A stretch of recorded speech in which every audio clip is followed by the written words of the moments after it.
Γεια σας.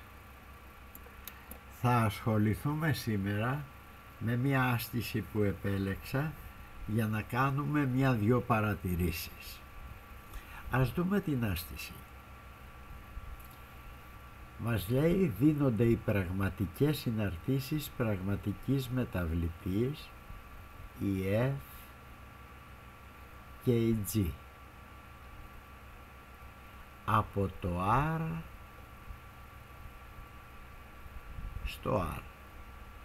Πραγματικές συναρτήσεις πραγματικής μεταβλητή.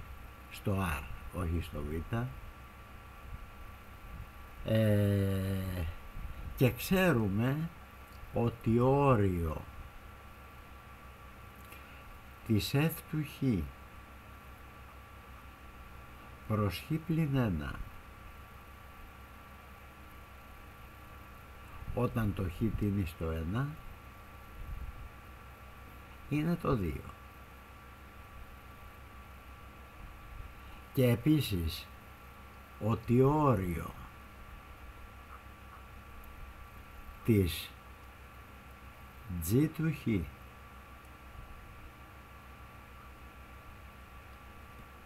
επί Χ τρίτης μείον 1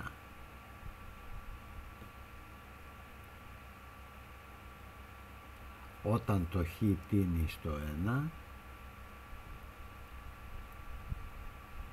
είναι το 5.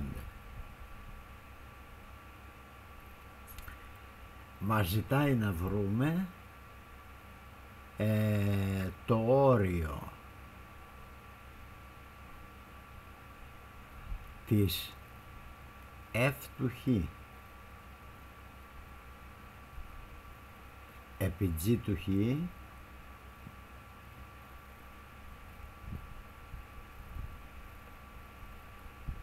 όταν το Χ τίνει στο 1.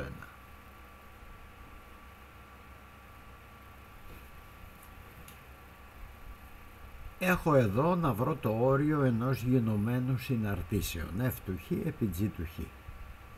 Όμως το όριο της F του Χ δεν το ξέρω. Ξέρω βέβαια ότι το όριο του F του Χ προς Χ πλην 1 είναι το 2 όταν το Χ τίνει στο 1. Αλλά το όριο της F του Χ δεν το ξέρω από αυτή τη σχέση. Επίσης το όριο της G του Χ δεν το ξέρω.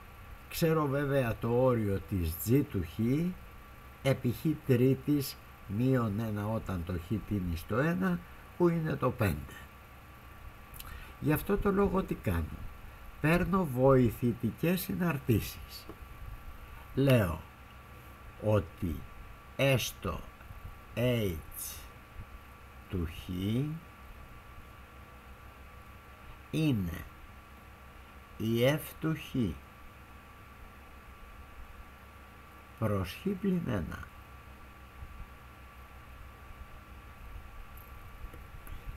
Από εδώ θα πάρω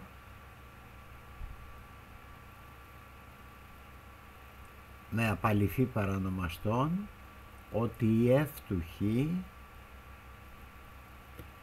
είναι η H του Χ επί Χ πλην 1.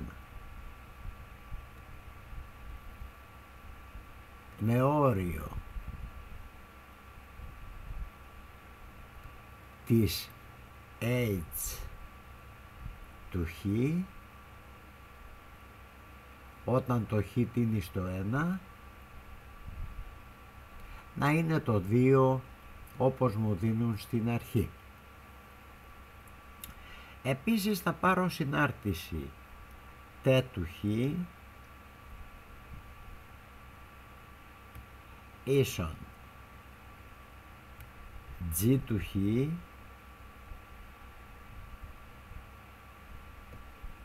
επί Χ τρίτης μείον 1 ως βοηθητική συνάρτηση. Και από εδώ μπορώ να πάρω ότι η G του Χ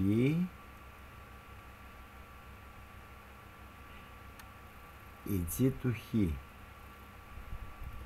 θα είναι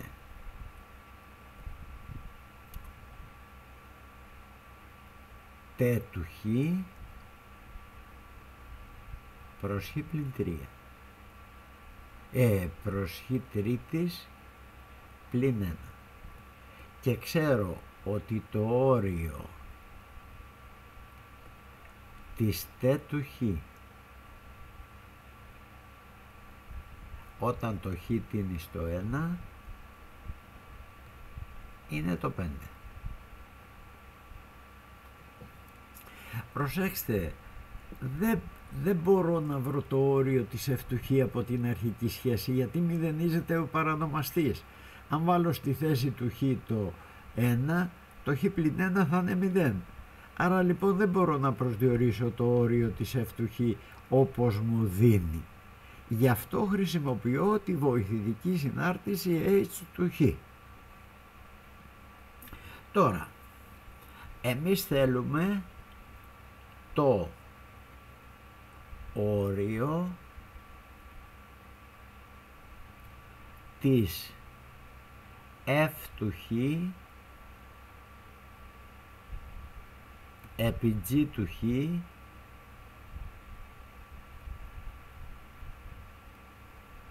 όταν το Χ είναι στο 1. Αυτό θα ισούται. Θα αντικαταστήσω τις F του Χ και G του Χ με τα ίσα τους. Θα είναι λοιπόν όριο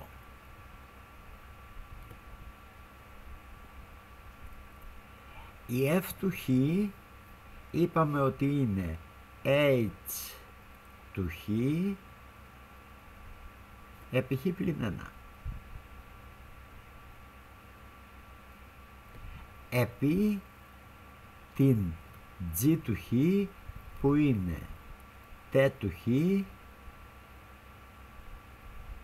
προς Χ τρίτης μείον 1 όταν το Χ τίνει στο 1.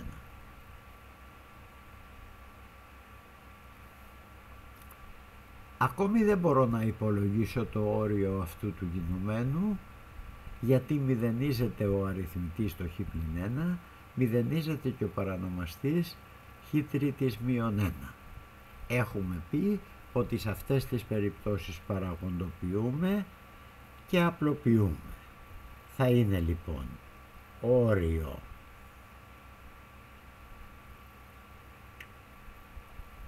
της H του Χ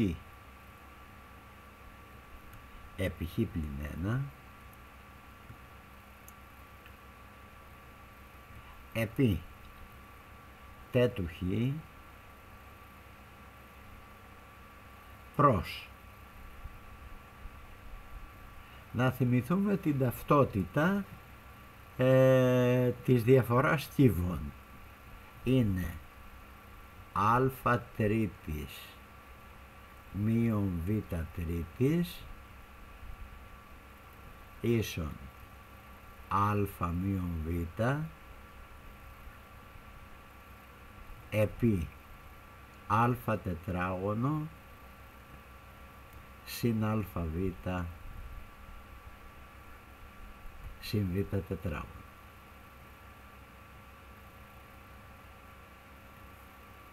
Με βάση αυτή την ταυτότητα θα πάρουμε Χ πλην 1 επί Χ τετράγωνο συν Χ συν 1. Γιατί το α είναι το Χ και το β είναι το 1.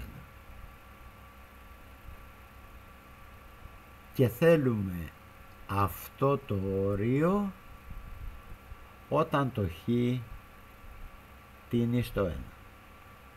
Είναι φανερό ότι το Χ πλην 1 με το Χ πλην 1 θα απλοποιηθεί, οι παράγοντες που μας δυσκολεύουν, και θα μείνει όριο H του Χ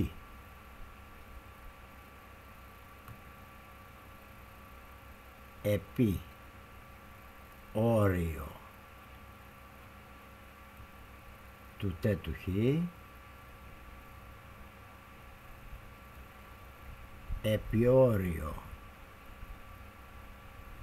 του 1 προς χ τετράγωνο συν χ συν 1, πάντα το χ τίνει στο 1, το χ τίνει στο 1, το χ τίνει στο 1.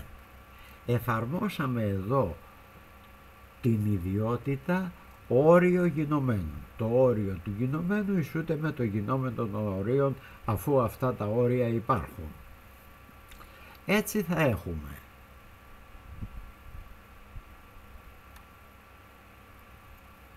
το όριο της h του χ.